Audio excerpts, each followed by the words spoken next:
Hello again.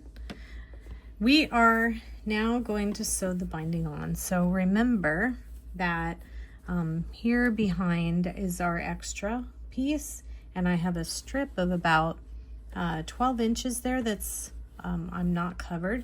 That's why I do these double clips, just to kind of remind myself to stop and start at that place. So because I did a 3.5 inch binding, I am going to go in a 1/2 inch. And so what I try to do is really study this before I start. So I went ahead and measured this. I got a ruler. I measured from my center part out to the 1/2 inch to kind of figure out where I need to be. So I just kind of eyeball that I need to be just a little bit left of that hole. And then I kind of look at my foot with just this little bit out here. So I line this up. I want to go ahead and do my setting stitch, and then I'm going to start. Now, as you can tell, it looks a little raggedy along here because I did make a mistake on the video I did just before this, because I failed to remember that I had made this 3.5 inches, and so I only sewed it at the 1/4 inch.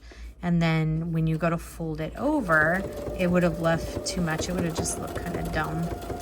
So anyway, I ended up having to do that. So what I'm gonna do is I'm gonna sew this 1/2 inch strip here.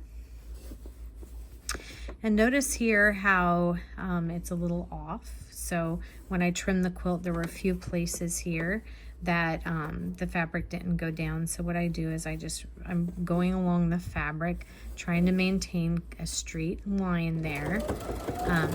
And all that will be covered up with this 1/2 inch seam.